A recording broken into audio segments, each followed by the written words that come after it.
Bonjour, j'espère que vous allez bien. On se retrouve pour une nouvelle vidéo sur Airbus qui vient de publier donc son premier semestre. Donc on va voir un petit peu dans le détail les résultats et puis on parlera de ma stratégie sur Airbus. On démarre avec un avertissement, je ne suis pas conseiller financier et cette vidéo n'a pas pour but de vous proposer un placement financier ou un quelconque conseil d'achat, mais uniquement un but pédagogique et de partage. Vous restez responsable de vos investissements. Si on va sur le site d'Airbus, donc vous allez retrouver, un certain nombre d'informations sur la publication du premier semestre. Je ne vais pas rentrer dans les détails. On va regarder quand même, les grosses, les grandes valeurs, on va dire et puis, ensuite on regardera également, ce qu'on appelle la guidance, c'est-à-dire, la projection, au moins sur l'année 2025 pour voir si effectivement c'est plutôt positif. Alors on va démarrer avec les compagnies highlights. Donc dans cette présentation, la société indique donc qu'elle a délivré, 306 avions, sur le premier semestre 2025. Au niveau financier, donc un EBITDA ajusté de 2,2 milliards pour 1,6 milliard de débits reportés et un free cash flow qui a varié depuis le dernier semestre de moins 1,6 milliard d'euros.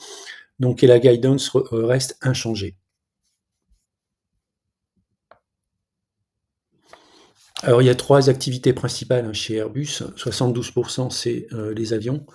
Donc là, on est en progression, en termes de prise de commande et d'order book, donc sur order intake, de plus 27 Sur la partie hélicoptère, par contre, c'est moins 26 et sur la partie défense and space, on est à moins 16 Donc en termes de revenus, si on compare le revenu, du premier semestre 2024 avec le premier semestre 2025, on est en légère progression.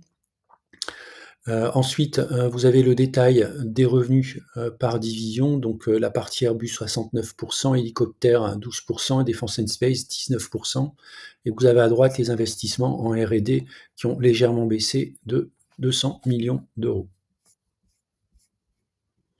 Alors la profitabilité, ça c'est un point très important. Donc on voit qu'au niveau de l'EBIT, on a une progression de 7,4 L'EPS ajusté, lui, il passe de 1,38 à 2,15 et l'EPS, donc l'earning per share, c'est le bénéfice par action reporté, on fait quasiment x2, on passe de 1,04 au premier semestre 2024 à 1,93 au premier semestre 2025. La société donne également l'évolution du cash flow, donc le free cash flow en baisse de 1,6 milliard. Donc on est parti de la position net cash flow de 11,8 milliards pour arriver ensuite à alors shareholder return, c'est paiement des dividendes aux actionnaires.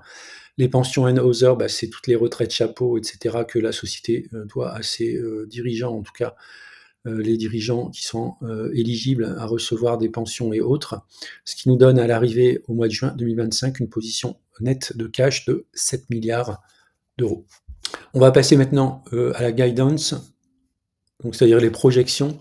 Donc la société indique qu'elle a toujours en cible d'atteindre les objectifs qui ont été fixés pour l'année 2025, à savoir un 820 avions livrés, en tout cas autour de 820 avions, à peu près 7 milliards d'EBIT ajustés et autour de 4,5 milliards de free cash flow avant le financement des clients.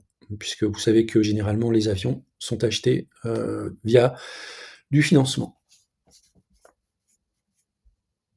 Alors les priorités par rapport aux différentes divisions, donc on le sait au niveau des avions, donc c'est d'améliorer notamment la chaîne logistique.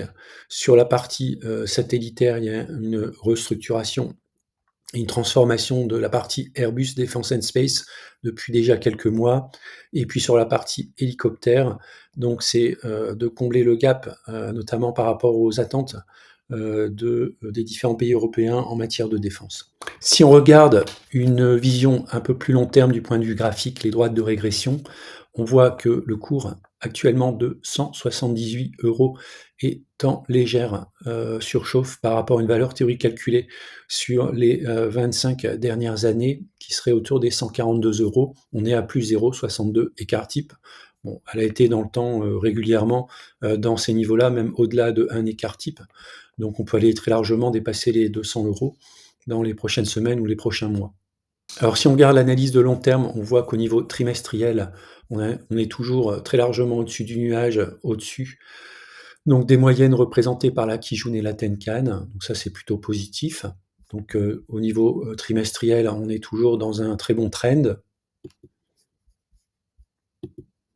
C'est également le cas au niveau mensuel. On peut voir ici, l'apparition d'un niveau de support qui peut être intéressant autour des 165 € et puis bien sûr ici la Kijun et la Tenkan qui peuvent également jouer un rôle de support, notamment, la, Kijun ici en rouge, qui a très bien joué, sur, un rôle de support sur les mois de juin à, octobre 2024. Si on passe en hebdo, on est toujours, très positif, sur le titre, donc qui a, a priori, un avenir assez dégagé, au niveau de la partie hebdo. Et puis si on part sur l'analyse quotidienne, on voit ici qu'on a une résistance autour des 186,50 €. On navigue depuis quelques jours ici entre, la Tenkan et la Kijun. Donc un premier dépassement ici, de la zone des 182 € permettra d'aller chercher un petit peu plus haut les 186 €. Si on arrive à dépasser les 186 €, on pourra aller chercher des niveaux beaucoup plus hauts. Alors si on regarde Airbus en analyse classique, on peut voir qu'on est plutôt sur le haut, du canal ascendant. Donc j'avais fait ici des extensions de Fibonacci, une première extension à 186 qu'on a atteint. On est en phase de correction, donc c'est assez intéressant. De voir comment, fonctionnent effectivement les extensions de Fibonacci.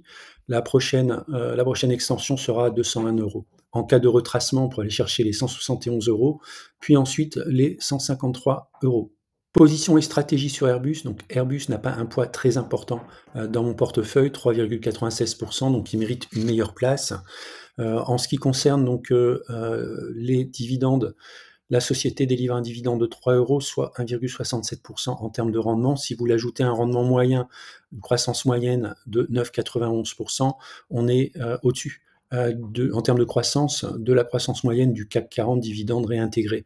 On peut voir également en bas à gauche le graphe, de l'évolution des dividendes qui ont été en forte accélération depuis 2022, ce qui correspond également au fait que, la société Airbus, notamment avec les déboires de son concurrent américain, bénéficie d'un boulevard pour encore quelques années. Donc pour moi, c'est une valeur de fonds de portefeuille, 2,38 % de rendement sur PRU. Je compte renforcer, dans une zone quand même beaucoup plus basse, entre 135 et 150 € si un jour elle retrace dans ces eaux-là.